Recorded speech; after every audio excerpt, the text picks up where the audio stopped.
اس فرشتے کی ڈیوٹی یہ ہے، اگر آقا علیہ السلام کا کوئی غلام کہیں سے حضور پر صلاۃ و سلام پڑھے، درود پاک کا تحفہ پیش کرے، سلام عرض کرے، وہ فرشتہ گنبد خضرا پر ہے مدینہ الرسول میں، وہیں پر کھڑے ہو کر وہ فرشتہ پڑھنے والے کا درود پاک سنتا ہے، سننے کے بعد اسے پہچانتا ہے، اس کے بعد بارگاہ مصطفیٰ میں عرض کرتا ہے، یا رسول اللہ فلاں بن فلاں فلاں نام کا فلاں کا بیٹا فلاں بن فلاں یا رسول اللہ آپ پر تحفہ درود و سلام عرض کر رہا ہے، سبحان اللہ، تحفہ درود و سلام عرض کر رہا ہے۔ میں نے کہا درود و سلام تو ابھی بھی آپ نے پڑھا ہے، کہ فرشتے نے آ کر پوچھا ہے، اے پڑھنے والے بتا تیرا نام کیا ہے، تیرے والد کا نام کیا ہے؟ ارے فرشتے نے پوچھا نہیں ہے، پر رب کائنات نے اسے طاقت ہی اتنا عطا فرمائی ہے،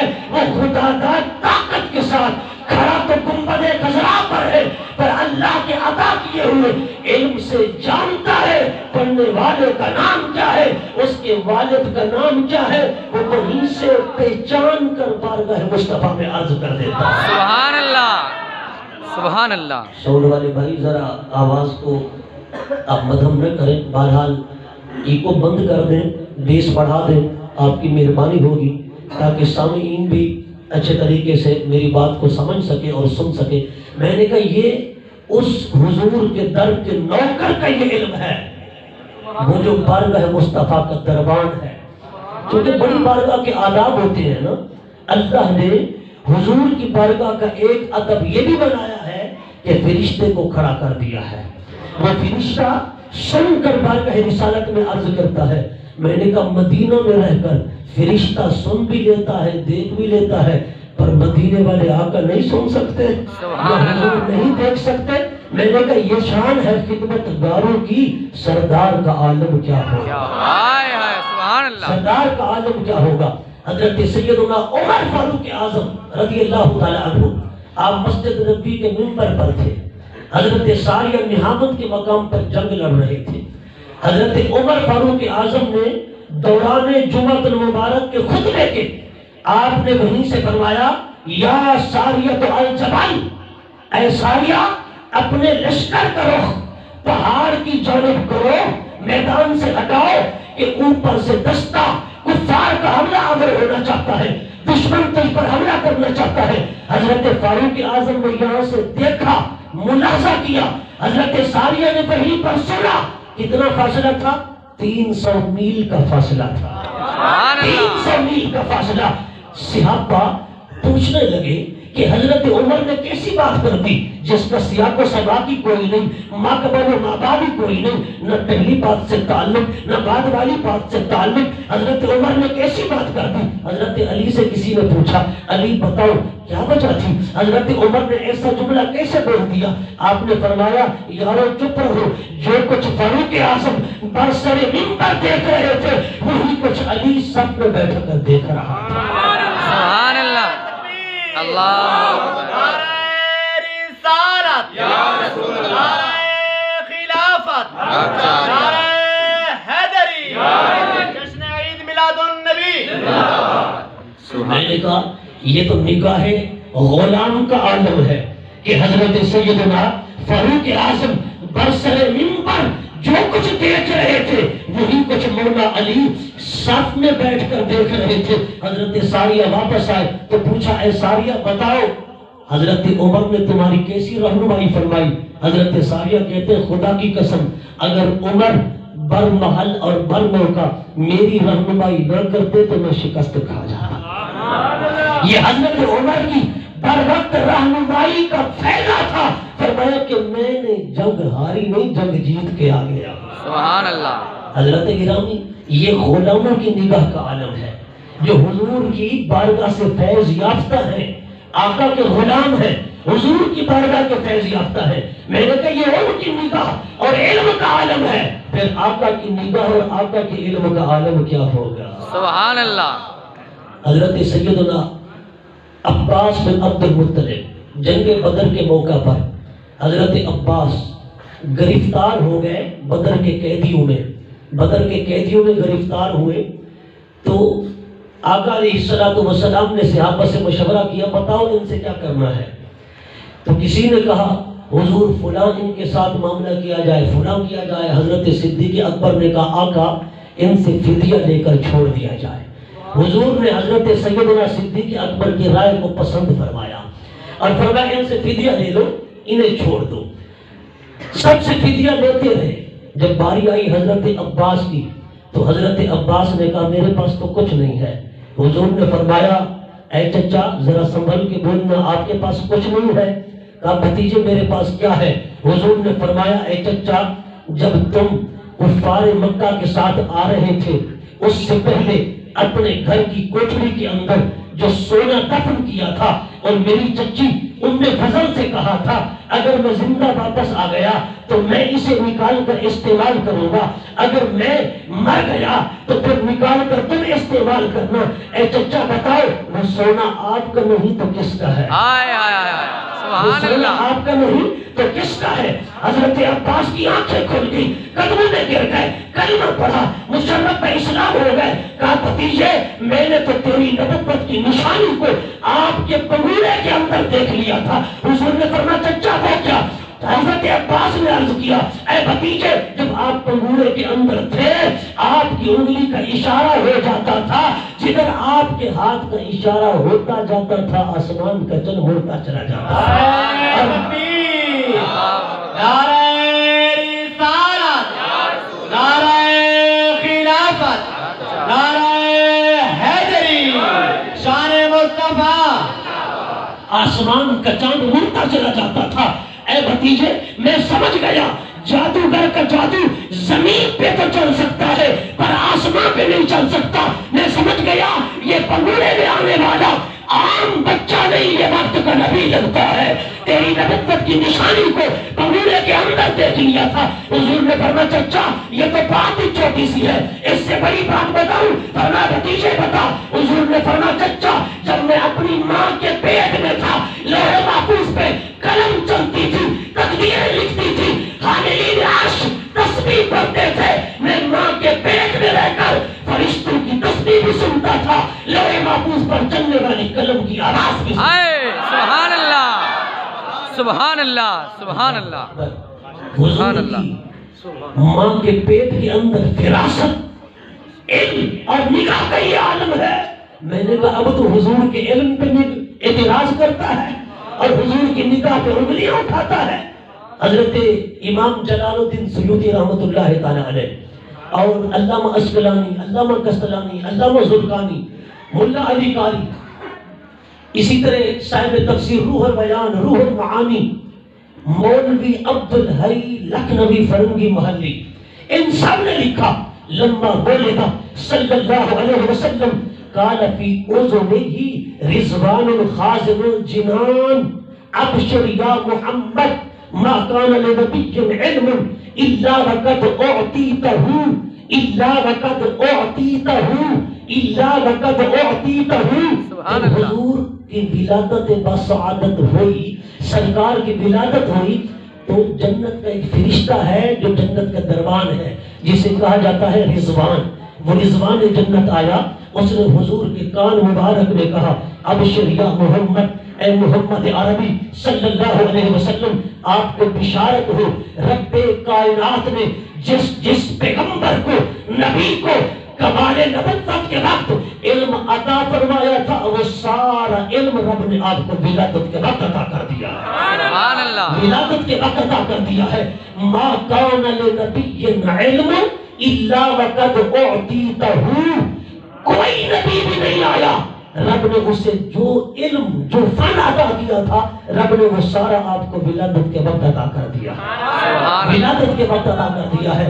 میں نے کہا ولادت کے وقت حضور کے علم کا یہ عالم, حضور کے کمال کا یہ عالم, حضور کی معرفت کا یہ عالم, سرکار کے عرفان کا یہ عالم کہ حضرت آدم کا علم ولادت کے وقت عطا کر دیا, حضرت نوح کا علم ولادت کے وقت عطا کر دیا, حضرت ابراہیم کا علم ولادت کے وقت عطا کر دیا, حضرت موسیٰ کا علم ولادت کے وقت عطا کر دیا, حضرت عیسیٰ کا علم ولادت کے وقت عطا کر دیا, حضرت یعقوب کا علم ولادت کے وقت عطا کر دیا, حضرت یحییٰ کا علم ولادت کے وقت عطا کر دیا، حضرت یوسف کا علم ولادت کے وقت عطا کر دیا۔ ارے اسی لیے تو کہا نا حسن یوسف دم عیسیٰ یدے بیضاء آنچ خوباں ہوا کا رنگ تو تنہا داری۔ ارے نبی تو بہت آئے، رسول تو بہت آئے، آدم سے لے کر عیسیٰ روح اللہ تک بڑے بڑے باکمال آئے، پر کسی نے کیا خوب کہا، ارے بنی ہاشم کی محفل میں جو آیا لاجواب آیا۔ سبحان اللہ، بنی ہاشم کی محفل میں جو آیا لاجواب آیا۔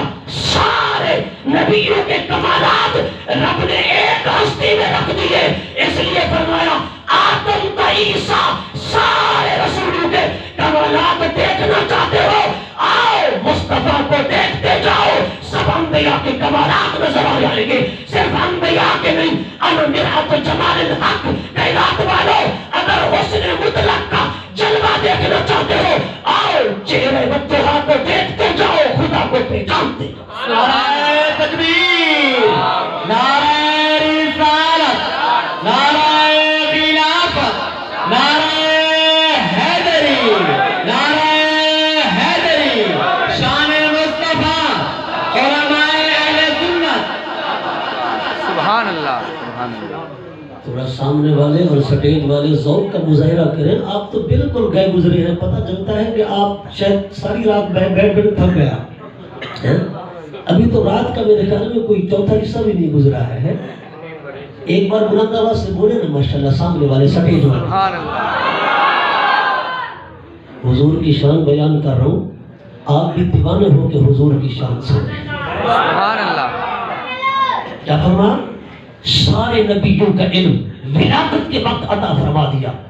اگر قرآن سے پوچھیں اے قرآن بتا حضرت آدم کا علم کیا تھا، رب کا قرآن کہتا ہے وَعَلَّمَ آدَمَ الْأَسْمَاءَ كُلَّهَا، اللہ نے آدم علیہ السلام کو کائنات کی چیزوں کے ناموں کا علم عطا کر دیا۔ مفسرین نے لکھا، امام رازی کو پڑھو، امام قرطبی کو پڑھو، امام جلال الدین سیوطی کی تفسیر الدر المنصور اٹھاؤ، تفسیر الاتقان اٹھاؤ، روح البیان، روح المعانی، تفسیر ساوی، ہامش علی الجلالین، ان تمام مفسرین نے لکھا اللہ نے حضرت آدم کو کرسی اور میز کا نام بھی بتا دیا، جگ اور گلاس کا نام بھی بتا دیا، پرچ اور پیالے کا نام بھی بتا دیا کہ اے آدم یہ پرچ ہے، یہ پیالہ ہے، یہ کرسی ہے، یہ میز ہے، یہ جگ ہے، یہ گلاس ہے۔ آپ خود اندازہ کریں، مفسرین کہتے ہیں ادنا چیز سے لے کر اعلیٰ چیز تک اللہ نے ہر چیز کے نام حضرت آدم کو بتلا دیے اور سکھلا دیے۔ سبحان اللہ۔ جب کائنات کی ہر چیز کا کوئی نہ کوئی نام تو ہے نا، کہ نہیں ہے؟ ہر چیز کا نام تو ہے نا۔ اللہ نے جب سب چیزوں کے نام سکھلا دیے، بتلا دیے، بتاؤ کائنات کی کوئی چیز رہ گئی؟ بولے ذرا، کائنات کی کوئی چیز رہ گئی؟ نہیں نا۔ اگر کہا جائے نا حضور کو علم کلی ہے تو لوگوں کو بڑی تکلیف ہوتی ہے، بعض لوگوں کو کہتے ہیں جی علم کلی تو خدا کو ہے۔ میں نے کہا علم کلی خدا کو ہے، ذرا اٹھا منطق کی کتابیں پڑھ، ذرا شرح تہذیب کو پڑھ، مرقات کو پڑھ، ملا حسن کو پڑھ، میر زید کو پڑھ۔ میں نے کہا اسی طرح دوسری کتابیں اہل منطق کی پڑھ، اہل بلاغت کی پڑھ، انہوں نے لکھا کہ کلی قسم ہے مفہوم کی، فرماتے ہیں مفہوم وہ ہوتا ہے ما حاصل فی الذہن، جو ذہن میں حاصل ہو اسے مفہوم کہتے ہیں۔ پھر مفہوم کی دو قسمیں ہیں، ایک کلی ایک جزئی۔ میں نے کہا کلی اور جزئی یہ تو مفہوم کی قسم ہے، تیرا کیا خیال ہے کہ رب کا علم اگر کلی ہے، نبی کا علم کلی نہیں، تو کلی تو وہ ہوتا ہے جو ذہن میں آ سکے، جو عقل میں آ سکے، جو تیری اس دماغ کے اندر سما سکے، اسے کہتے ہیں کلی، اسے کہتے ہیں مفہوم۔ کیونکہ مفہوم ہے مقصد، کلی ہے قسم۔ اس کا مطلب تو یہی نکلا کہ اللہ کا علم تیرے ذہن میں آ سکتا ہے، اگر ذہن میں آ سکتا ہے تو محدود ہو گیا۔ کیا ہو گیا؟ محدود ہو گیا۔ بات ذرا سمجھے نا، محدود ہو گیا، جبکہ اللہ وہ ہے جو ازلی ہے، ابدی ہے۔ ازلی کہتے ہیں لا بدایت لہو، ابدی کہتے ہیں لا نہایت لہو۔ ارے جس کی ابتدا بھی نہ ہو، جس کی انتہا بھی نہ ہو، جو کسی عقل میں آ نہ سکے۔ اس لیے تو اللہ نے فرمایا نا، سب سے پہلے قلم کو پیدا فرما کر فرمایا اکتب ایھا القلم، اے قلم لکھ۔ قلم نے عرض کی مولا کیا لکھوں؟ ما اکتب، کیا لکھوں؟ اللہ نے فرمایا ما کان لک ہائے سبحان اللہ سبحان اللہ توجہ فرمائے ذرا، ما کان لک ما یکون لک، علماء فرماتے ہیں ما یکون میں تو مستقبل کی باتیں تھیں جو آنے والی تھی قیامت تک، ہم بھی آپ بھی زمین و آسمان، حجر و شجر، برق و ثمر، جن و بشر، جی زمین و آسمان، حور و ملک، غلمان و رضوان، جنت و دوزخ، سب کچھ ما یکون میں تھا، قلم نے وہ بھی لکھا، لیکن ما کانوں میں قلم نے کیا لکھا؟ ہائے ہائے ہائے سبحان اللہ ما یکون کہتے ہیں مستقبل کو، ما کانا کہتے ہیں ماضی کو، قلم نے ما یکون میں تو ساری کائنات کو لکھا، ما کانا میں کیا لکھا؟ علماء فرماتے ہیں اگر کہو خدا کو لکھا، خدا تو ازلی بھی ہے ابدی بھی ہے، ازلی اس کو کہتے ہیں جس کی ابتدا نہ ہو، ابدی اس کو کہتے ہیں جس کی انتہا نہ ہو، خدا کی ابتدا بھی نہیں، خدا کی انتہا بھی نہیں، تو پھر قلم نے کس کو لکھا؟ علماء فرماتے ہیں قلم نے سب سے پہلے نور مصطفیٰ کو لکھا، سبحان اللہ، قلم نے سب سے پہلے نور مصطفیٰ کو لکھا، کیوں کہ اللہ نے سب سے پہلے پیدا ہی نور مصطفیٰ کو فرمایا، نور مصطفیٰ کو فرمایا ہے۔ اللہ اکبر۔ آپ دیکھیں اگر انسان کوئی چیز تخلیق کرے نا، یہ کارخانے والے اگر کوئی چیز تخلیق کرتے ہیں، بناتے ہیں، پہلے ماڑی چیز، پھر اچھی چیز، پھر اسی طرح ترقی ہوتی چلی جاتی ہے، یعنی ادنا سے اعلیٰ کی طرف، پہلے کاروبار چھوٹا ہوتا ہے، پھر بڑا ہو جاتا ہے، نوکری چھوٹی ہوتی ہے، پھر بڑی ہو جاتی ہے، یعنی ترقی بعد میں ہوتی ہے، اعلیٰ سے ادنا کی طرف انسان ترقی کرتا ہے۔ اگر کوئی چیز بندہ بنائے بھی، کسی مصنوع کو تیار کرے، کارخانے میں، فیکٹری میں، مل میں، تو پہلے چھوٹی چیز بنائے گا، پھر بڑی چیز بنائے گا۔ دیکھیں نا، سب سے پہلے گرامو فون آیا جس کی آواز چند کلومیٹر کے فاصلے تک جاتی تھی، پھر گرامو فون کے بعد انسانی عقل نے ریڈیو کو ایجاد کیا، ریڈیو کو کہ چند میل تک نہ جائے بلکہ بندہ بیٹھے لاہور میں آواز سنے، لیاقت پور میں، فیروزہ میں، چک 37 میں، چک 66 میں، آواز دور تک چلی جائے، اس نے ریڈیو ایجاد کیا۔ پھر انسانی عقل نے ترقی کی، سائنسدانوں نے ترقی کی، انہوں نے کہا اب ایسی چیز کا ایجاد ہونا چاہیے، ایسی چیز کو ایجاد کرنا چاہیے جس کی آواز بھی دور تک جائے اور پھر شکل بھی دیکھی جائے، صورت بھی دیکھی جائے۔ پھر ٹیلی ویژن کو ایجاد کیا۔ اس طرح انسان آہستہ آہستہ ترقی کرتا گیا، گرامو فون سے ٹیلی ویژن تک پہنچا، اب سائنسی ایجادات، ٹیکنالوجی، اب سیٹلائٹ سسٹم اور اس طرح انٹرنیٹ، یہ ساری ترقیاں آپ کے سامنے ہیں۔ انسان نے ادنا سے اعلیٰ کی طرف ترقی کی ہے، مگر میرے خدا کی تخلیق اس کے برعکس ہے۔ رب کائنات نے سب سے پہلے کوئی لولا لگڑا انسان نہیں بنایا، سب سے پہلے اللہ نے جن کو پیدا نہیں کیا، فرشتے کو پیدا نہیں کیا، اللہ نے حور کو پیدا نہیں کیا، اللہ نے غلمان و رضوان کو نہیں بنایا، جنت و دوزخ کو نہیں بنایا، اللہ نے کسی کالے انسان کو نہیں پیدا کیا، کسی لنگڑے انسان کو نہیں پیدا کیا۔ رب نے سب سے پہلے نور مصطفیٰ کو تخلیق فرمایا۔ کنت کنزا مخفیا فاحببت ان اعرف فخلقت الخلق، اے نور محمد، کائنات والے میں مخفی خزانہ تھا، میری ذات تو تھی پر کوئی جانتا نہ تھا، میری صفات بھی تھی پر کوئی جانتا نہ تھا، میں الہ بھی تھا پر کوئی جانتا نہ تھا۔ مولا تو نے کیا کیا؟ فرمایا میں طالب تھا، میں مطلوب تھا، میں چاہتا تھا کوئی طالب ہو، میں معبود تھا، میں چاہتا تھا کوئی محب ہو، میں مسجود تھا، میں چاہتا تھا کوئی ساجد ہو، میں معبود تھا، میں چاہتا تھا کوئی عابد ہو۔ مولا تو نے کیا کیا؟ فرمایا فخلقت الخلق، اے نور محمد، کائنات والوں ایک مخلوق کو پیدا فرمایا اور وہ مخلوق نور محمدی ہے۔ سبحان اللہ، نعرہ تکبیر، نعرہ رسالت، نعرہ خلافت، نعرہ حیدری، جشن عید میلاد النبی، شان مصطفیٰ، شان مصطفیٰ۔ سبحان اللہ، وہ مخلوق نور محمدی ہے، سب سے پہلے نور محمدی، نور مصطفیٰ کو پیدا فرمایا، حضور کے نور کو سب سے پہلے پیدا فرمایا۔ اللہ رب العزت نے کائنات کی کسی اور چیز کو نہیں تخلیق فرمایا، کیوں؟ اس وجہ سے کہ انسان کی اور خدا کی تخلیق میں فرق رہے۔ دیکھو نا، آج بڑا بے ادبی کا زمانہ ہے، بیٹا جب جوان ہو جائے نا تو اپنے باپ سے مقابلہ شروع کر دیتا ہے۔ استاد اگر بیٹا شاگرد اگر تکڑا ہو جائے تو استاد سے مقابلہ شروع کر دیتا ہے، پیر سے مقابلہ، استاد سے مقابلہ، ماں باپ سے مقابلہ۔ رب نے فرمایا وہ لوگوں میں نے سب سے پہلے کوئی عام چیز نہیں تخلیق کی، تمہاری تخلیق جو پہلی ہوتی ہے وہ کمزور ہوتی ہے، وہ ادنا ہوتی ہے، میں نے سب سے پہلی جو تخلیق فرمائی وہ اعلیٰ سے اعلیٰ ہے، سبحان اللہ، وہ افضل سے افضل ہے۔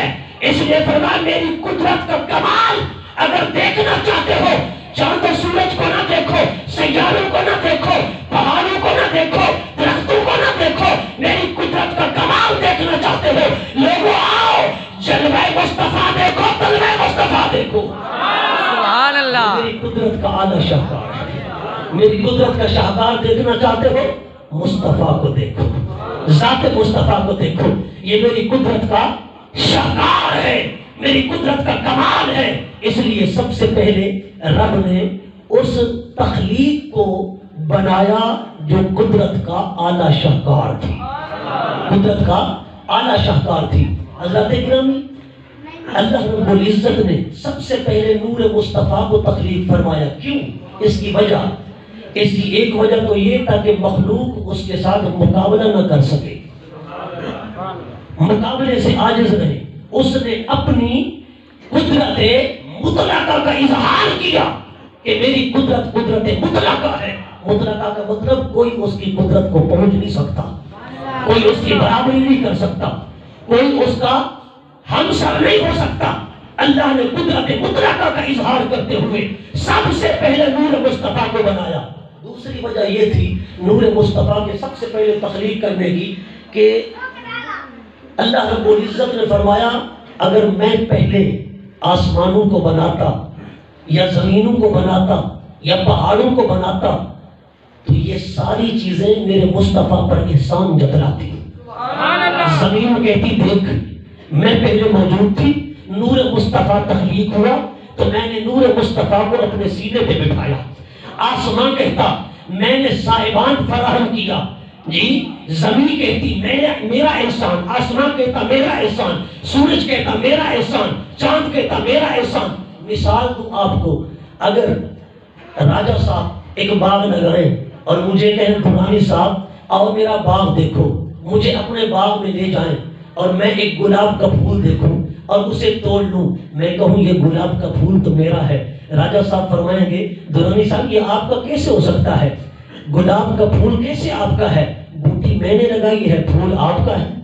واہ سبحان اللہ، بوٹی میں نے لگائی اور پھول آپ کا ہے، یہ کیسے ہو سکتا ہے؟ اتنے میں بوٹی چیخنے لگی، بوٹی نے کہا یہ پھول نہ درانی صاحب کا ہے نہ راجہ صاحب کا ہے، یہ میری شاخ پہ اگا ہے، یہ پھول تو میرا ہے، آئے آئے یہ پھول تو میرا ہے۔ اتنے میں زمین چلانے لگی، زمین نے کہا یہ پھول نہ بوٹی کا ہے نہ راجہ صاحب کا ہے نہ درانی صاحب کا ہے، یہ پھول تو میرا ہے۔ اگر میں اپنا سینہ بوٹی کو پیش نہ کرتی تو یہ بوٹی کیسے اگتی؟ آئے یہ بوٹی کیسے اگتی؟ بوٹی کو اگانے کے لیے میں نے اپنا سینہ فراہم کیا، اس نے میں نے میرے سینے کو چیرا اور یہ سرسبز و شاداب ہو گئی۔ اتنے میں شبنم نے کہا ارے یہ پھول میرا ہے، اس لیے کہ میں اگر اس کو نمی فراہم نہ کرتی تو یہ کھلتا کیسے، آئے آئے یہ کھلتا کیسے؟ اتنے میں سورج کی کرنوں نے چیختے چلاتے ہوئے کہا اگر سورج کی کرنیں اسے روشنی فراہم نہ کرتی تو یہ پھول نہ بنتا، گلاب نہ بنتا۔ اب ذرا دیکھیں پھول ایک ہے، زمین بھی احسان جتلا رہی ہے، بوٹی بھی احسان جتلا رہی ہے، راجہ صاحب بھی احسان جتلا رہے ہیں کہ یہ بوٹی میں بڑے دور سے خرید کر کے لایا، فلاں نرسری سے پتوں کی سے خرید کر کے لایا، ہر کوئی احسان جتلا رہا ہے، سورج کی کرنیں احسان جتلا رہی ہے، شبنم احسان جتلا رہی ہے۔ رب نے سب سے پہلے نہ زمین بنائی، نہ آسمان بنایا، نہ سورج بنایا، نہ چاند بنایا، نہ سیارے بنائے، نہ ستارے بنائے، نہ آدم بنایا، عیسیٰ تک کوئی پیغمبر نہیں بنایا، نہ حضور کے ماں باپ پیدا کروائے۔ سب سے پہلے فخلقت الخلق اے نور محمد یا جابر ان اللہ تعالی خلق قبل الاشیاء نور نبی کا من نورہ هو الاول والآخر والظاہر والباطن اول ما خلق اللہ نوری کل خلائق من نوری وانا من نور اللہ۔ رب نے سب سے پہلے نور مصطفیٰ کو تخلیق کر کے بتا دیا. ارے سورج مصطفیٰ پہ احسان نہ جتلائے, چاند مصطفیٰ پہ احسان نہ جتلائے, زمین مصطفیٰ پہ احسان نہ جتلائے, آسمان مصطفیٰ پہ احسان نہ جتلائے, یہ پہاڑ درخت مصطفیٰ پہ احسان نہ جتلائے. ارے مصطفیٰ کے ماں باپ مصطفیٰ پہ احسان نہ جتلائے. ارے آدم مصطفیٰ پہ احسان نہ جتلائے, کوئی مصطفیٰ پہ احسان نہ جتلائے. یہ خود محسن کائنات بن کے آ رہا ہے تاکہ سب سے پہلے مصطفیٰ کے نور کو تخلیق فرما کے بتا دیا کہ ساری کائنات کا کندھا نیچا ہے, مصطفیٰ کا تلوا اونچا ہے. نعرہ تکبیر, نعرہ رسالت, نعرہ خلافت, نعرہ حیدری, شان مصطفیٰ, شان مصطفیٰ, جشن عید میلاد النبی.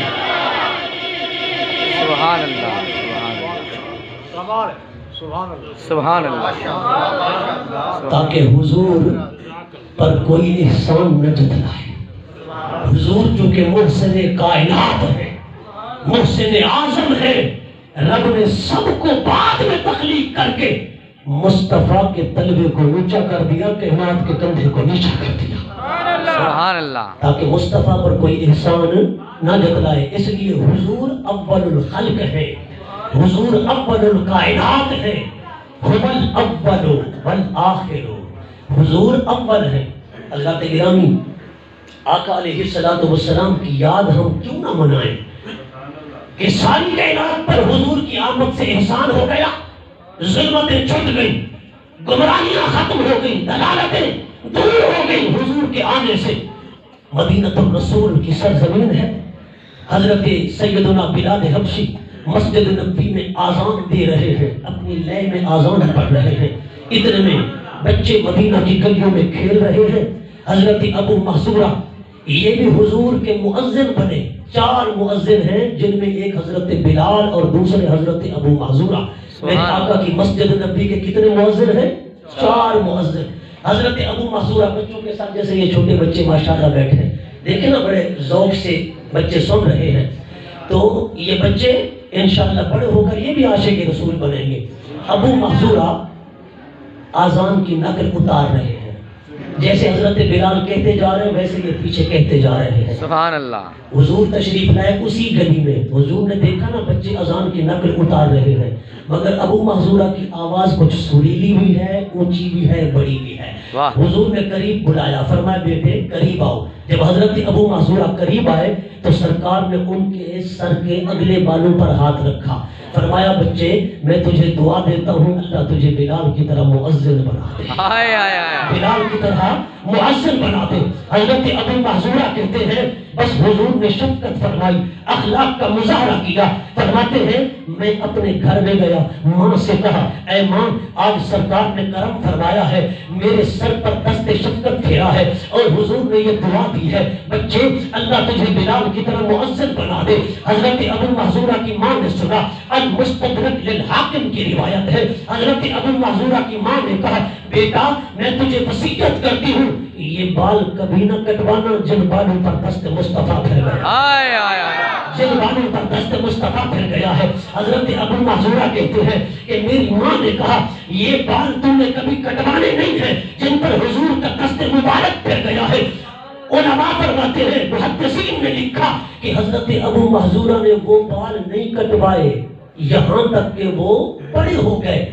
آپ جب بیٹھتے اور بالوں کو کھولتے وہ زمین تک پہنچ جاتے تھے. آپ سے پوچھا گیا اے ابو محذورہ یہ بال کٹواتے کیوں نہیں ہو؟ آپ نے فرمایا ان رسول اللہ صلی اللہ علیہ وسلم مسح بیدیہ, فرمایا میرے ان بالوں پر نبی پاک نے مس فرمایا تھا, چھوا تھا حضور نے, حضور کا دست اقدس لگا. میری ماں نے وصیت فرمائی بیٹا ان بالوں کو کٹوانا نہیں ہے, اس لیے لم احلق حتی ماتا, ابو محذورہ مر تو سکتا ہے پر ان بالوں کو کٹوا نہیں سکتا ہے, ان بالوں کو کٹوا نہیں سکتا ہے. مستدرک للحاکم کی روایت ہے. علماء فرماتے ہیں یہ مصطفیٰ کی یادگار تھی جسے ابو محذورہ نے زندہ رکھا, جسے ابو محذورہ نے زندہ رکھا. ذرا توجہ کرنا, میلاد کے متعلق بات آ رہی ہے, یہ یادگار رسول ہے, اسے مٹانا نہیں، اسے زندہ رکھنا ہے۔ حضرت ابو محذورہ نے زندگی بھر بال نہیں کٹوائے، کیوں؟ دست مصطفیٰ جو پھر گیا۔ ہم نے کہا اے ابو محذورہ تجھے ایک بار مصطفیٰ کا دست شفقت پھر گیا ہے اور تو مصطفیٰ کی یاد کو مٹانا نہیں چاہتا، اسے زندہ رکھنا چاہتا ہے۔ ارے ادھر تو رب کا قرآن کہتا ہے وَمَا أَرْسَلْنَاكَ إِلَّا رَحْمَةً لِّلْعَالَمِينَ، مصطفیٰ آئے تو کائنات پر مصطفیٰ کی رحمت کا ہاتھ پھر گیا ہے، مصطفیٰ کی رحمت کا دست مبارک پھر گیا ہے۔ حضور آئے تو دست شفقت کائنات پر پھر گیا۔ تجھے ایک بار پھرا تو یاد مٹانا نہیں چاہتا، ادھر حضور آئے تو کائنات پر ہاتھ پھر گیا۔ یہ میلاد منا کر ہم بھی بتاتے ہیں اور لوگوں مصطفیٰ کی آمد کی یاد کا دن ہے، ہم بھی مر تو سکتے ہیں پر ذکر میلاد نہیں چھوڑ سکتے۔ سبحان اللہ، سبحان اللہ، سبحان اللہ، ذکر میلاد نہیں چھوڑیں گے، کیوں؟ ادھر ایک ابو محذورہ پر احسان ہوا، ادھر تو ساری انسانیت پہ، صرف انسانیت پہ ہی نہیں، ارے مصطفیٰ کا جانوروں پہ بھی احسان ہے۔ سبحان اللہ، سبحان اللہ۔ اسی لیے ہم کہتے ہیں حشر تک ڈالیں گے ہم، میرے امام نے کہا حشر تک ڈالیں گے ہم پیدائش مولا کی دھوم، مثل فارس نجد کے قلعے گراتے جائیں گے، خاک ہو جائیں عدد چل کر مگر ہم تو رضا، دم میں جب تک دم ہے ذکر ان کا سناتے جائیں گے۔ ایسا ہے کہ نہیں ہے؟ دم میں جب تک دم ہے ذکر ان کا سناتے جائیں گے۔ اہل سنت حضور کا میلاد اسی طرح مناتے رہیں گے۔ اگر کوئی کہے دیکھو جی صحابی رسول ایسا کر سکتا ہے، بخاری و مسلم کی جو روایت ہے نا، بخاری و مسلم کی، امام بخاری امام مسلم نے جو حدیثیں چھوڑ دی، امام حاکم نے انہیں اپنی المستدرک میں ذکر فرمایا، انہیں روایت کیا۔ شرط بخاری اور مسلم کی ہے، انہیں ہی امام بخاری نے روایت کیا۔ توجہ کرنا، یہ مستدرک الحاکم کی روایت ہے، مگر پھر بھی اپنا الو سیدھا کرنے کے لیے بعض لوگ صحیح حدیث کا بھی انکار کر دیتے ہیں، حالانکہ یہ صحیح حدیث ہے۔ مولوی احمد علی لاہوری صاحب تھے، احمد علی لاہوری صاحب، ان کی داڑھی بہت بڑی تھی، داڑھی بہت بڑی داڑھی، طویل داڑھی تھی۔ کسی نے کہا اتنا بڑی داڑھی، سرکار کائنات کی داڑھی مبارک تو ایک مٹھی تھی، 4 انگل ایک مٹھی۔ آقا علیہ السلام نے ایک مٹھی سے بڑی ہوئی داڑھی کو کینچی بھی لگائی ہے، حضرت عبداللہ ابن عمر سے روایت ہے۔ آقا علیہ السلام جو بڑے ہوئے بال ہوتے تھے انہیں کاٹ لیا کرتے تھے، تو اتنا بڑی داڑھی۔ تو مولوی احمد علی لاہوری صاحب کہتے تھے کہ ایک مرتبہ میرے پیر صاحب نے میری داڑھی پہ ہاتھ پھیرا تھا، سبحان اللہ، میری داڑھی پہ ہاتھ پھیرا تھا۔ میں نے کہا جس داڑھی اور جن بالوں پر میرے پیر کا ہاتھ پھر گیا ہے انہیں زندگی بھر کٹواؤں گا نہیں۔ اب بچے نہ ہوں، ذرا آپ سیدھے ہو جائیں، توجہ سے بات سنیں میری، ماحول کو ڈسٹرب کر رہے ہیں کافی دیر سے، لیکن میں خاموش ہو کے بس سنا رہا ہوں آپ کو۔ اللہ تعالیٰ آپ کا بھلا کرے۔ حضور کے ذکر میلاد کی محفل ہے، پھر بیٹھتے بھی سامنے میں، پھر حالت بھی ایسی، اگر آپ نے ایسا کرنا ہے تو پھر ایک کونے میں جا کے بیٹھ جائیں، اونگیں بھی صحیح اور اپنی انگڑائیاں بھی دیں اور بچوں کے ساتھ ٹھٹا مخول بھی کریں، ٹھیک ہے، لیکن محفل کے آداب ہوتے ہیں جی۔ آپ اگر نہیں سنیں گے تو پھر میں کیسے بولوں گا؟ بندے کے اندر آیا ہوا جذبہ بھی ٹھنڈا ہو جاتا ہے جب سامنے والا اس طرح کی حرکتیں کرے۔ بولو ذرا سبحان اللہ، سبحان اللہ۔ تو احمد علی لاہوری صاحب نے کیا کہا کہ میرے شیخ کا ہاتھ پھر گیا۔ میں نے کہا وہ بال کبھی نہیں کٹواؤں گا جن پر میرے پیر کا ہاتھ پھر گیا ہے۔ میں نے کہا ارے وہ تو پیر کا ہاتھ تھا، مگر یہاں عالم تو یہ ہے، یہاں تو مصطفیٰ کا دست مبارک پھر گیا ہے۔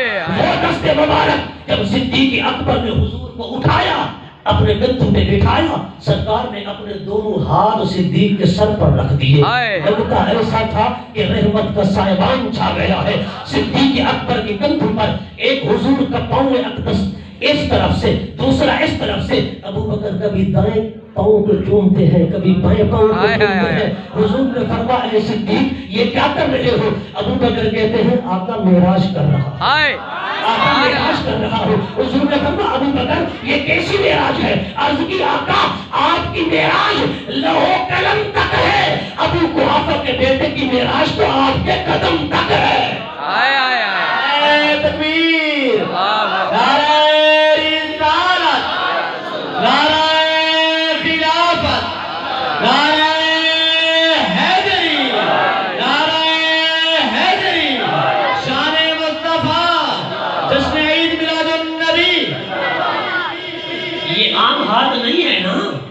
عام ہاتھ نہیں ہے، یہ وہ ہاتھ ہے جسے رب نے فرمایا ید اللہ فوق ایدیہم، ید اللہ فوق ایدیہم۔ دیکھیں قرآن کی آخری باتیں ہیں، بس میں اب قریب آ رہا ہوں۔ 4 درجے ہیں قرآن پاک کی تفسیر کے، بعد مفسرین نے فرمایا 5 درجے ہیں۔ پہلا درجہ قرآن کی تفسیر قرآن کی آیت کے ساتھ، میں پہلے درجے کو لے رہا ہوں، ید اللہ فوق ایدیہم، اللہ نے نبی پاک کے ہاتھ کو اپنا ہاتھ فرمایا، اپنا ہاتھ فرمایا نا۔ اب قرآن سے پوچھتے ہیں، قرآن کہتا ہے تبارک الذی بیدہ الملک، بابرکت ہے وہ ذات جس میں ہاتھ میں کائنات کی بادشاہی ہے، کائنات کی بادشاہی ہے۔ اب ذرا توجہ کرنا، اس میں اللہ پاک نے تبارک الذی بیدہ الملک، یاد ہی سے اپنا ہاتھ مراد لیا ہے، اپنا ہاتھ۔ سب کا عقیدہ ہے نا کائنات کی بادشاہی کس کے ہاتھ میں ہے؟ اللہ کے ہاتھ، بولو ذرا اونچی آواز میں، اللہ کے ہاتھ میں، اللہ بولو، اللہ کے ہاتھ میں۔ ہر دم اللہ اللہ کر، نور سے اپنا سینہ بھر، جیے تو اس کا ہو کر جی، مرے تو اس کا ہو کر۔ ہائے ہائے ہائے، سبحان اللہ۔ کائنات کی بادشاہی کس کے ہاتھ میں ہے؟ بولو اللہ کے ہاتھ میں۔ مولا کائنات کی بادشاہی تیرے قبضہ و اختیار میں ہے، تیرے ہاتھ میں ہے، تو بادشاہ مطلق ہے۔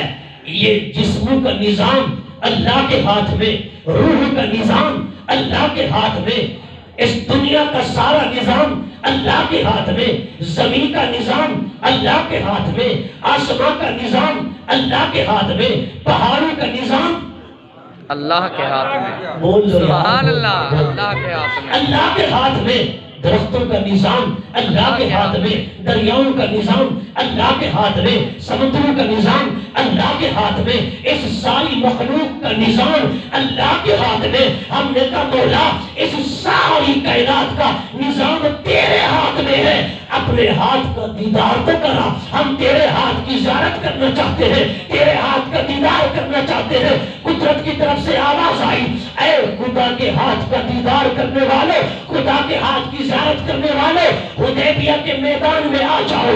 ان الذین یبایعونک انما یبایعون اللہ، ید اللہ فوق ایدیہم۔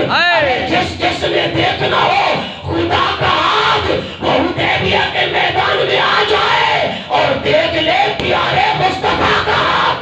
سبحان اللہ، سبحان اللہ، سبحان اللہ۔ جس نے دیکھنا ہو خدا کا ہاتھ، وہ دیکھ لے پیارے مصطفیٰ کا ہاتھ۔ واہ واہ واہ واہ، وہ خدا کا ہاتھ ہے، ید اللہ فوق ایدیہم۔ واہ سبحان اللہ۔ ایک دست شفقت پھر گیا حضرت ابو محذورہ کے سر پر، آپ نے یاد کو مٹایا نہیں۔ پتہ چلا یادوں کو مٹانا نہیں چاہیے، یادوں کو منانا چاہیے، سبحان اللہ، منانا چاہیے۔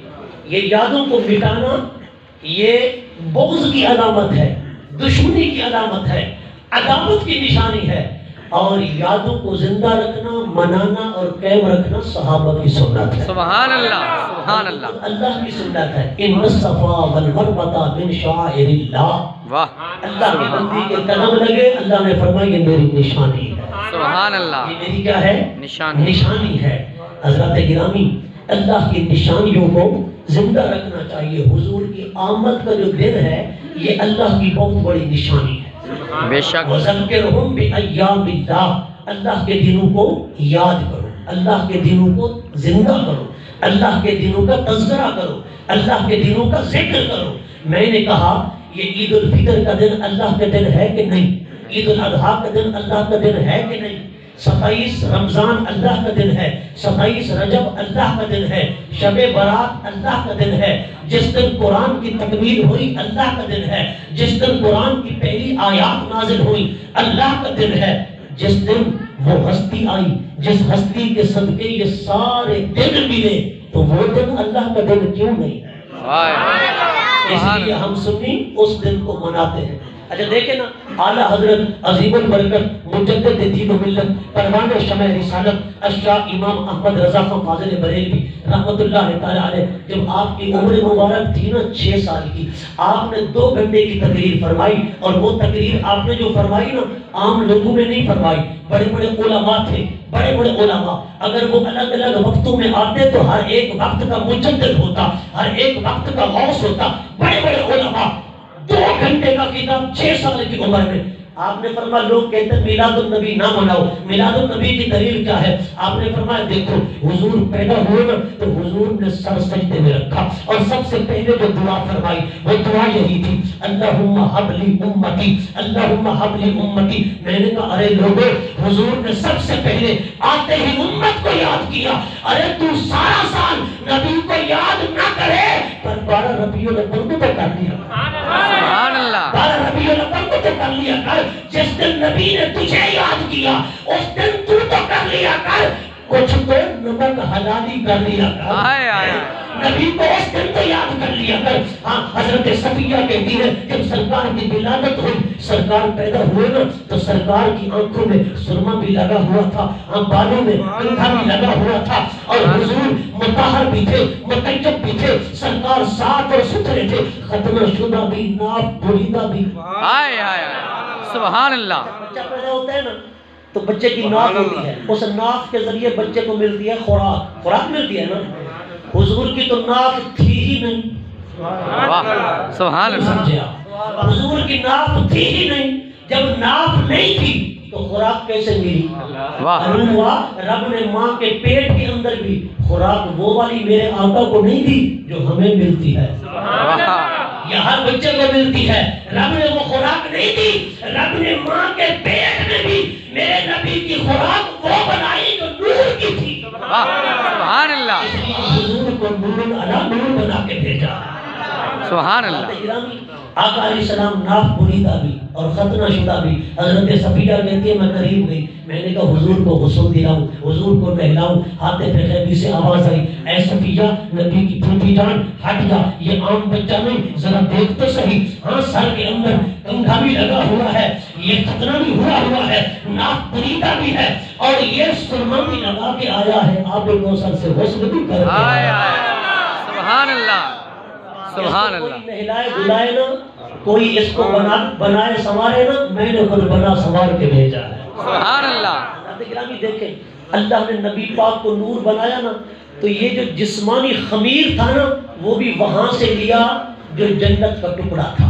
واہ حدیث ہے صحیح بخاری شریف کی ما بین بیتی و منبری روضۃ من ریاض الجنہ، فرماتا ہے حضور کے منبر اور مسجد نبوی، حضور کے روضہ انور اور منبر کے درمیان کا جو ٹکڑا ہے، حضور فرماتے ہیں کہ جنت کی کیاری ہے، ریاض الجنہ ہے، جنت ساری نور ہے، جنت ساری نور ہے۔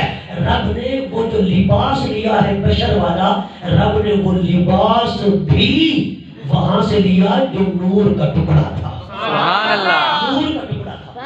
حضرت عبداللہ بن عباس فرماتے ہیں یہ خمیر یہاں کیسے پہنچا ریاض الجنہ کے درمیان؟ فرماتے ہیں یہ خمیر اصل میں مکہ سے آیا۔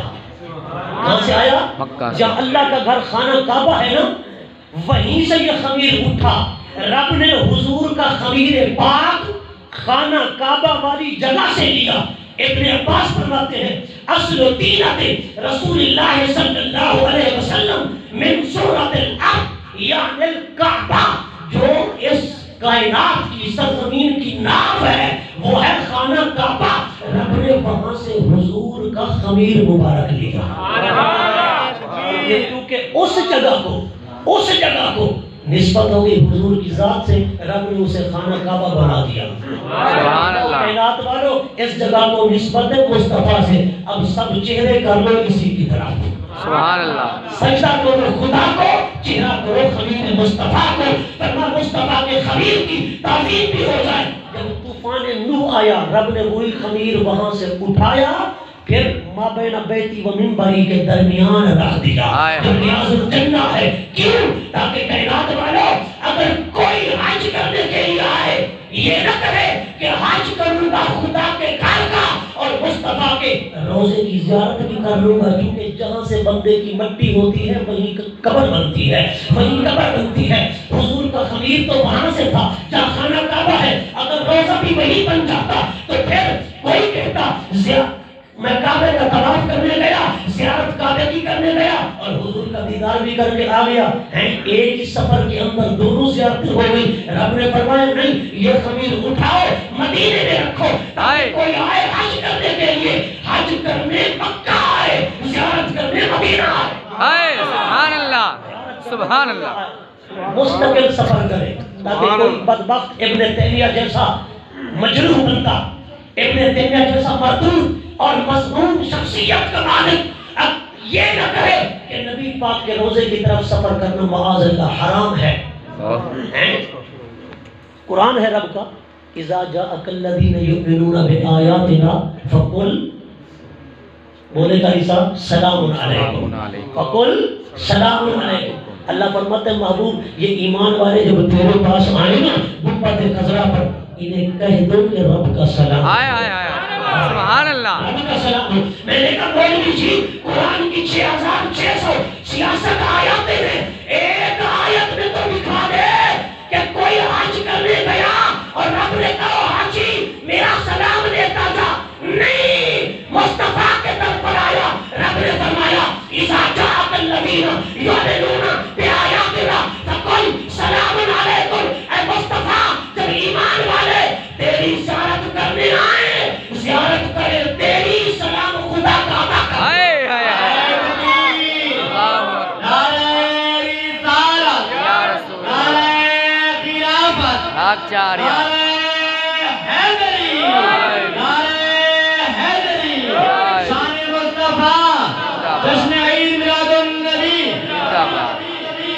سبحان اللہ، زیارت حضور کی کرنے گیا، سلام خدا دے رہا، سلام علیکم من ربکم۔ اللہ اپنی طرف سے سلام پیش کر رہا ہے، یہ رب کا قرآن ہے۔ میں نے کہا ایک آیت تو دکھا کہ کوئی گیا مکے، رب نے کہا میرا سلام ہو، رب نے سلوٹ کیا ہو، سلوٹ اس کو نہیں کیا جو ظاہر مکہ تھا، رب نے بتا دیا وہ مکہ کی عظمت بھی اسی محبوب کے قدموں سے ہے، اسی محبوب کے قدموں سے ہے۔ اللہ اکبر۔ اور پھر زخمی دل لے کر جا رہا تھا، 5 لاکھ 6 لاکھ 7 لاکھ لگا کے حج کیا، وہ بھی تھا نا 7 حج کیے، کہتا لبیک، آواز آتی لا لبیک، عمر تو دفع ہو جا، تیرا کوئی حج قبول نہیں۔ ایک اللہ کے ولی نے سنا، وہ اپنی محنت ضائع کر رہا ہے، تو کہتا ہے لبیک، ادھر سے آواز آتی ہے لا لبیک، کہا کیوں؟ رب کائنات نے فرمایا میرے بندے اس کی وجہ یہ ہے کہ اس کی ماں اس پر ناراض ہے، اس کی ماں ناراض ہے، جس پر ماں ناراض ہوگا اس کا حج بھی قبول نہیں کرتا۔ اللہ نے حج منہ پہ مار دیے، پتا چلا حج جیسی عبادت رد ہو سکتی ہے۔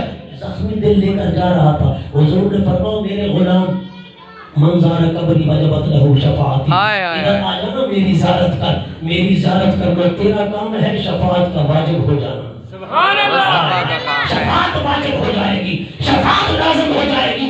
زخمی دل سے جا رہا تھا، مصطفیٰ نے اپنی بارگاہ میں بلا کر مرہم رکھ دیا۔ سبحان اللہ، پتہ نہیں حج قبول ہے کہ نہیں ہے، حضور نے بلا کے مرہم رکھ دیا، مرہم رکھ دیا حضور نے، آ میری زیارت کر تو اس پر میری شفاعت واجب ہو جائے گی، قیامت کے دن تیری شفاعت مصطفیٰ کرے گا۔ حضرات گرامی، جہاں حضور کا میلاد ہو وہاں سرکار کے والدین کا ذکر نہ ہو تو پھر میلاد ادھورا رہ جاتا ہے۔ سبحان اللہ، کہتے ہیں حضور کے والدین کفر کی حالت میں فوت ہوئے، معاذ اللہ۔ میں کہتا ہوں ذرا توجہ کر، جس دور میں پوجا ہو رہی تھی بتوں کی، لوگ اپنے بچوں کا نام عبد العزیٰ رکھ رہے تھے، عبد اللہ رکھ رہے تھے، مگر میرے نبی کے دادا جان حضور کے والد کا نام عبد العزیٰ نہیں رکھتے، عبد اللہ رکھتے ہیں۔ سبحان اللہ، نام رکھتے ہیں عبد اللہ، اور والدہ کا نام ہے آمینہ، واہ، ایمان لانے والی۔ میں نے کہا نام تو دیکھنا حضور کے ماں باپ کے کیسے خوبصورت نام ہے۔ حضرت انس کی دعوت پر حضور آئے تو دسترخوان دیا، لونڈی کو فرمایا جا دھو کر آ، وہ گئی جلتے ہوئے تندور میں ڈال دیا، پھر نکال کے آ گئی۔ صحابہ نے کہا یہ کیا کیا؟ کہا اس کپڑے کو میرے نبی کے ہاتھ لگ گئے تھے، سبحان اللہ، بنا لیا، جس چیز کو نبی کا ہاتھ لگ جائے یہ تو دنیا کی آگ ہے، اسے کوئی کی آگ بھی نہیں جائے۔ سبحان اللہ، فرماتے ہیں اور حضور کا عاشق اس دل میں نبی کے عشق کی شمع روشن کر عشق مصطفیٰ کا چراغ جلا. فرمایا کہ اگر کپڑے کو نبی کا ہاتھ لگ جائے آگ نہیں جلاتی، اور جب تو بھی جائے گا تو جہنم کی آگ تجھ پر بھی حرام ہو جائے گی. سبحان اللہ. بے شک بے شک. نہیں جلا سکتی. حضور کے عشق کی شمع کو روشن کرنا، فرما دل میں شمع عشق مصطفیٰ تو روشن کر، جہنم کی آگ حرام ہو جائے گی. حضرات گرامی، میں کہتا ہوں اگر کپڑے کو نبی کا ہاتھ لگ جائے آگ نہیں جلاتی. کیا خیال ہے آپ کا؟ جس اماں آمینہ کے پیٹ میں میرے نبی نے 9 مہینے گزارے. سبحان اللہ. 9 مہینے گزارے. میرے آقا کا آپ پر احسان، مجھ پر احسان، کائنات کی ماں پہ احسان کر دیا مصطفیٰ نے. پر مصطفیٰ کی ماں کفر میں اور جہنم میں ہو. میں نے کہا حیف ہے کلمہ پڑھ کر بھی مصطفیٰ کو بک بک کر رہا ہے. میں نے کہا پڑھ شاہ طلعت محدث دہلوی کو، پڑھ ملا علی قاری کو. فرماتے نبی پاک کا معجزہ ہے، والدین کو اعلان نبوت کے بعد زندہ کیا، کلمہ پڑھایا، اپنا امتی بنایا. مصطفیٰ کی نسبت سے رب نے مصطفیٰ کے والدین کو ایمان بھی عطا فرمایا، جنت بھی عطا فرمائی. سبحان اللہ. یا رسول اللہ. آپ چاریہ زندہ باد. سبحان اللہ. حقیقی روایت ہے، حضور فرماتے ہیں میں نماز میں ہوتا، نماز بھی عشاء کی، سورہ فاتحہ پڑھ رہا ہوتا، اور سورہ فاتحہ پڑھتے ہوئے بندہ رب سے ہم کلام ہوتا ہے. بندہ رب سے ہم کلام ہوتا ہے. اللہ فرماتا ہے یہ سورۃ فاتحہ میرے اور میرے بندے کے درمیان آدھی آدھی ہے.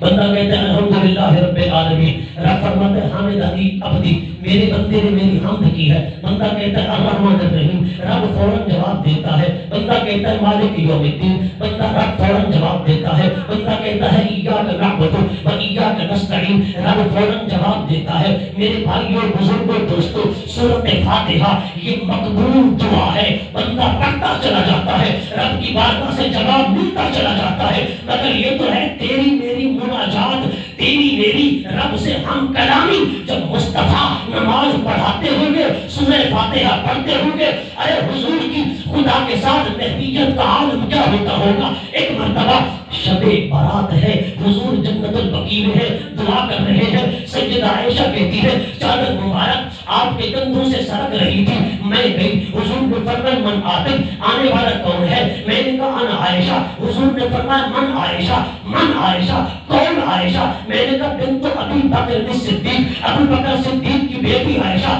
حضور نے فرمایا من ابو بکر، کون ابو بکر؟ میں نے کہا هو ابن ابی قحافہ، وہ ابی قحافہ کا بیٹا ابو بکر. حضور نے فرمایا من ابو قحافہ، کون ابو قحافہ؟ سیدہ عائشہ کہتی ہے میں ڈر گئی. حضور کیا فرما رہے ہیں کہ من عائشہ، من ابو بکر، من ابو قحافہ. ابو قحافہ کون ہے؟ ابو بکر کون ہے؟ عائشہ کون ہے؟ میں نے کہا یہ دعا ہے مصطفیٰ کی، پر خدا کے ساتھ فنائیت کا، انحماق کا، استغراق کا، خدا کے ساتھ محبیت کا عالم یہ ہے. لی وعلا وقت لا یسانی فیہ ملک مکرم ولا نبی مرسل. حضور فرماتے ہیں ہمارا خدا کے ساتھ ایک ایسا وقت بھی ہوتا ہے ارے نہ نبی و رسول کی ہمارے ساتھ کلام کرنے کی کوئی گنجائش ہوتی ہے، نہ کسی اور کی گنجائش ہوتی ہے. ہم خدا کے ساتھ ایسے محب ہوتے ہیں، ایسے مستغرق ہوتے ہیں، ایسے منحق ہوتے ہیں کہ معصوم اللہ کی گنجائش ہی نہیں رہتی. سبحان اللہ. معصوم اللہ کی گنجائش ہی نہیں رہتی. صوفیاء فرماتے ہیں جیسے حضور نے فرمایا تھا نا کون عائشہ، کون ابو بکر، کون ابو قحافہ. یہاں اگر سیدہ عائشہ بھی پوچھ لیتی من انت یا رسول اللہ، یا رسول اللہ آپ بھی تعارف کرا دیں آپ کون؟ آپ کون؟ فرمایا فیصلہ ہو ہی جاتا نا. یہ نور و بشر کے جھگڑے کرتے پھرتے ہیں، ہاں پھر فیصلہ ہو جاتا. اس لیے تو ہاں کوٹ کے گھوٹ نے کہا نا ہاں ایک دی ہر کم سے ہے تیرا ایک کو دو کر جانے اور کافر دے مشرک ہے آدیو ہے آمدیو ہے نیم دیو ہے دلری ہو ہے دیوان کری فرید حرام عشق اصالہ دین. سبحان اللہ. حضور دعا میں محبیت کا یہ عالم جب سورہ فاتحہ پڑھتے ہوں گے پھر محبیت کا عالم کیا ہوگا. توجہ کرنا، صحیح بیہقی کی روایت ہے. حضور فرماتے ہیں میں فاتحہ پڑھ رہا ہوتا، رب سے ہم کلام ہوتا، میری ماں سیدہ آمنہ مجھے کہتی تعال ابنی محمد، اے میرے بیٹے محمد ادھر آؤ، اے میرے بیٹے محمد ادھر آؤ۔ حضور فرماتے میں نماز چھوڑ دیتا، میں اپنی ماں آمنہ کی خدمت میں حاضر ہو جاتا، اپنی ماں آمنہ کی خدمت میں حاضر ہو جاتا۔ میں نے کوئی تو فتوے لگاتا ہے کہ نبی کافر ماں کے لیے تمنا کر رہا ہے جسے ایمان بھی نصیب نہیں، وہ ذرا ہوش سے بول یہ بارگاہ رسالت ہے۔ نوجوانوں ذرا حضور کا عشق سیکھو، حضور کی محبت سیکھو۔ دیکھو نا غازی علم الدین کو تاش کھیلتا تھا، داڑھی منڈواتا تھا، مگر حضور کی عزت کی بات آئی، اس نے دیکھا کہ راجپال میرے نبی کا بے ادب ہے، گستاخ ہے، حضور کی توہین کر چکا ہے۔ چھرا اٹھایا، اپنے جسم میں کپڑوں میں چھپایا اور چلا گیا لاہور کی انار گلی بازار میں اس کی دکان پر، اور جا کر چھرا اس کے سینے میں گھونپ دیا۔ غازی علم الدین میرے کا نامعلوم شخص تھا، ارے کوئی جانتا نہ تھا، نہ علم ہے، نہ عمل ہے، نہ سمجھ ہے، نہ شکل ہے، نہ صورت ہے، کچھ بھی نہیں ہے، پر حضور کے عشق کی شمع جو روشن ہوئی وہ چنگاری چمک اٹھی، مصطفیٰ کی رسالت، ناموس رسالت کے لیے قربان ہو گیا۔ پھر مقام کیا ملا کہ قائد اعظم محمد علی جناح اور ڈاکٹر علامہ اقبال جیسے بندے مقدمہ کر رہے تھے اور کہتے تھے غازی علم الدین اپنے بیان سے پھر جا کہ مجھے پتہ نہیں کس نے قتل کیا ہے، ہم تجھے چھڑوا لیں گے، پھانسی سے بچ جائے گا۔ غازی علم الدین کہتا محمد علی جناح بتاؤ جیسے مصطفیٰ دیدار کرائے وہ کیسے مل سکتا؟ سبحان اللہ، اللہ اکبر،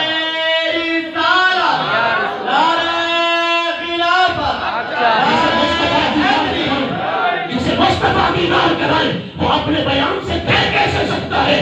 میں تو دیدار مصطفیٰ کر رہا ہوں۔ اس لیے بزرگ گئے نا غازی علم الدین سے ملنے، جیل کی کوٹری میں نہیں تھا، تھوڑی دیر کے بعد آیا تو بزرگوں نے پوچھا غازی کہاں گئے تھے؟ جیل کی کوٹری میں نہیں تھے۔